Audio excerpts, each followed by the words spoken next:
अस्सलाम वालेकुम नाज़रीन, मैं हूं नाज सहतो और आप देख रहे हैं मेरा यूट्यूब चैनल नैरेटिव विथ नाज सहतो। नाज़रीन, पाकिस्तान में इस वक्त इंतखाबी इस्लाहात के मामले में पॉलिटिकली एक टकराव वाली सूरत हाल है। इमरान खान जो एक लंबे अरसे तक 30 महीने में ऐसा कभी नहीं हुआ कि अपोजिशन को के साथ गुफ्तगू के लिए राज़ी हों। इमरान खान तो अपोजिशन के मौजूदगी में असेंबली में बैठना पसंद नहीं करते, लेकिन अब वो बड़े पोलाइट अंदाज में अपोजिशन को बारहा ये रिक्वेस्ट कर रहे हैं कि मैं आपको गुजारिश कर रहा हूँ कि इंतखाबी इस्लाहात के सिलसिले में आए, और उसके मकासद उन्होंने पहले ही टारगेट उन्होंने पहले ही तय करके रखे हुए हैं कि इंतखाबी इस्लाहात का सारा जादू सिर्फ इलेक्ट्रॉनिक वोटिंग मशीन पे है, और जो पाकिस्तानी मुल्क से बाहर रहते हैं, ड्यूअल सिटीज़नशिप जिनके पास है, उनको इलेक्शन लड़ने का हक दिया जाए।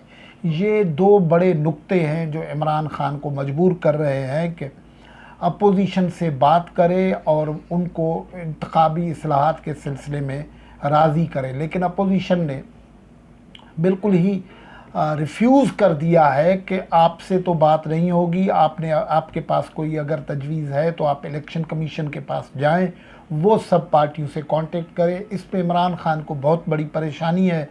इसलिए इमरान खान ने पार्लियामान की एक कमेटी से कुछ तजावीज़ भी तैयार करवा ली हैं। 49 तजावीज़ हैं जिन पे अपोजिशन ने अभी रद्द-ए-अमल नहीं दिया है। लेकिन एक बात तय है कि इलेक्ट्रॉनिक वोटिंग मशीन पे पाकिस्तान के हालात को नज़र में रखते हुए, पाकिस्तान में कंप्यूटर लिटरेसी, पाकिस्तान में बिजली की फराहमी, पाकिस्तान में दूसरे जो फिर इंटरनेट सर्विस पे जो स्टेट का हाथ है, जो हुकूमत का चंबा गाड़ा हुआ है, उसको देख के अपोजिशन ने इनकार कर दिया है। उसके बाद पीपल्स पार्टी, मुस्लिम लीग नून इसकी मुखालफत कर रही हैं, लेकिन इमरान खान ज़ोर दे रहा है कि ये इस्लाहात होने चाहिए। अब सूरत हाल ये है कि ये पार्टीज़ आपस में बयानबाजी पे एक दूसरे पे ताबड़तोड़ हमले कर रही हैं, और उस वजह से पाकिस्तान का पॉलिटिकल इन्वायरमेंट भी बड़ा पोल्यूट सा होने लगा है, तेज़ होने लगा है। गुफ्तगू इस हवाले से करेंगे, लेकिन गुफ्तगू को आगे बढ़ाएं उससे पहले आपने अगर यूट्यूब चैनल नैरेटिव विथ नाज सहतो सब्सक्राइब नहीं किया है तो उसको सब्सक्राइब कर लें, और व्लॉग्स आप देखें, आपको पसंद आते हैं तो लाइक करें, कमेंट करें, शेयर करें। नाज़रीन, डस्का का इलेक्शन मुतनाज़िया बना, और इलेक्शन पाकिस्तान में 70 के इलेक्शन के बाद कोई इलेक्शन ऐसा नहीं हुआ है जिसको फेयर कहा जाए। लेकिन वो 70 का जो फेयर इलेक्शन था उसका नतीजा क्या निकला था कि एक तरफ पाकिस्तान के एक हिस्से में उस वक्त पाकिस्तान, ईस्ट पाकिस्तान और वेस्ट पाकिस्तान थे, पीपल्स पार्टी की थोड़ी बहुत अक्सरियत थी। दूसरी तरफ अवामी लीग मुजीबुर रहमान की जो थी उसको थंपिंग मेजॉरिटी थी। लेकिन वो फेयर इंतखाबात को भी उस वक्त ये जो पॉलिटिकल इंजीनियरिंग कहते हैं उन करने वालों ने माना नहीं था, और पाकिस्तान दो लख्त हो गया था और बांग्लादेश एक आज़ाद मुल्क की हैसियत में बन गया था। उसके बाद जो इंतखाबात हुए हैं, 77 के इंतखाबात पे इल्ज़ामात लगे कि भुट्टो ने धांधली की है, उसके नतीजे में मुल्क में मार्शल लॉ लग गया। फिर 85 के जो इंतखाबात हुए वो इस तरीके से इंजीनियरिंग करनी पड़ी कि पॉलिटिकल पार्टीज़ पे पाबंदी है, लेकिन नॉन पार्टी बेसिस पे इलेक्शंस होंगे, वो हो गए। 88 के जो इलेक्शन हुए, मोहतरमा बेनज़ीर भुट्टो उसमें कामयाब हुई पीपल्स पार्टी की, लेकिन उसको ऐसे अंडरमाइन किया गया कि वो हुकूमत नहीं चली। फिर 90s का लंबा दास्तान है। 99 में वो जो थंपिंग मेजॉरिटी वाला निकला था, नवाज शरीफ के वोट्स निकले थे, उनको भी माना नहीं गया और उनकी हुकूमत ख़त्म की गई। उसके बाद मुशर्रफ ने जिस तरीके से मुल्क को जो इंतखाबात देने की कोशिश की थी, डिवोल्यूशन ऑफ पावर देने की कोशिश की थी, वो उन पे भी बहुत सारे इल्ज़ामात लगते रहे। और हत्ता के आखिरी जो इलेक्शन थे 2013 के, उसमें इमरान खान ने धरना दिया, लंबा धांधली की बात होती रही। 18 के इलेक्शन भी अभी तक उस बर वक्त से अपोजिशन ने, मुस्लिम लीग नून ने, पीपल्स पार्टी ने, JUI ने, किसी ने नहीं माना। और इमरान खान को तो RTS जो रिज़ल्ट है, RTS के इंतखाबात का नतीजा कहा जाता है। RTS जो था ना, रिज़ल्ट ट्रांसमिशन सिस्टम, वो फेल हो गया था, उसमें अपोजिशन कहती फिर है कि वो उससे ही इमरान खान को वज़ीर आज़म बना गया। अब इमरान खान साहब फिर ये कहता है कि उसी ही मैकेनिक जो कंप्यूटराइज सिस्टम है, आरटीएस भी उसी कंप्यूटर सिस्टम पे नेट पे चल रहा था, जिसकी के हवाले इमरान खान पूरा निज़ाम करना चाहते हैं कि कंप्यूटराइज इलेक्ट्रॉनिक वोटिंग मशीन हो, उसको उसके ज़रिए वोटिंग हो।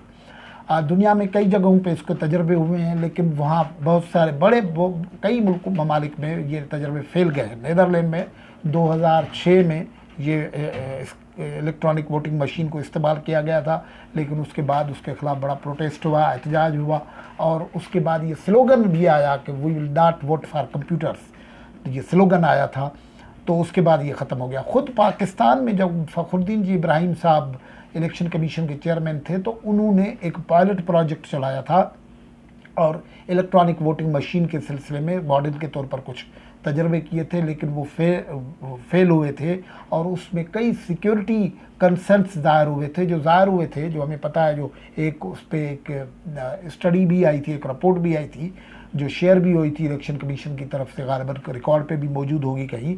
तो उसमें कहा गया था कि 2-4 मसाइल बड़े सीरियस हैं। एक तो पाकिस्तान का मसला ये है कि लिटरेसी जो है वो उस सतह की नहीं है। फिर दूसरा ये है कि पाकिस्तान के लिए जो पोलिंग स्टेशंस बनते हैं, जिन इलाकों में बनते हैं, या जो इलाके हैं, कई इलाके ऐसे हैं जहाँ ऐसी जगहों पर पोलिंग स्टेशंस इस वक्त लोगों की सहूलत के लिए लगाए जाते हैं, जहाँ उस सतह का कोई बिजली का निज़ाम उस तरीके से नहीं होता, कम्युनिकेशन का निज़ाम नहीं होता, 4G और 5G तो छोड़े, नॉर्मल फ़ोन नहीं होता। ये 2-4 नहीं, सैकड़ों में नहीं, हज़ारों नहीं पोलिंग स्टेशन होते हैं जिनमें अप्रोच नहीं होती है। आपको ये पता है कि कराची की अगर देहात देखा जाए, लाहौर के भी अगर देहात देखे जाए, तो वहाँ का ये बेसिक ये जो फैसिलिटीज़ हैं नहीं हैं। वो तो एक तो ये था। दूसरा ये था कि यहाँ इंटरनेट जो है वो काबिल भरोसा कम्युनिकेशन नहीं है। काबिल भरोसा कम्युनिकेशन क्यों नहीं है? क्योंकि यहाँ इंटरनेट पे कब्ज़ा है सरकार का, जिस वक्त चाहे सरकार इंटरनेट सर्विस बंद कर देती है। और इस तरीके से आपको पता है कि ये जो अमेरिकन इलेक्शंस में मामलात हुए थे, वो इंटरनेट सस्पेंशन से रिलेटेड इल्ज़ामात लगे थे, कई इल्ज़ामात लगे थे। तो एक ये मसला है। तो इसलिए अपोजिशन को एतराज़ात हैं, शदीद एतराज़ात हैं कि हम इस तरीके से नहीं करेंगे। और ये आरटीएस का जो तजर्बा हुआ था ये 2018 के इलेक्शन में, सबको पता है कि वो बैठ गए थे, रिज़ल्ट ट्रांसमिशन सिस्टम्स बैठ गए थे। उसी से ही अब तक अपोजिशन जो कह रही है कि उसी से ही ये इमरान खान पावर में आए थे। इसलिए सूरत हाल ये है कि सबका मौक़िफ़ आ रहा है। फवाद चौधरी साहब कहते हैं कि ये अपोजिशन कहती है कि इस्लाहात का अमल पार्लियामान के बजाय इलेक्शन कमीशन ने करना है। तो ज़ाहिर है इलेक्शन कमीशन तो अथॉरिटी है, ज़ाहिर है ये मामला तो अपनी जगह है। नून लीग का इंतखाबी इस्लाहात पर मुज़ाकरात से फ़रार अफसोसनाक है। फ़रार कोई नहीं चाहता, वो कहते हैं कि इलेक्शन कमीशन के थ्रू आ जाए जिस तरीके से है।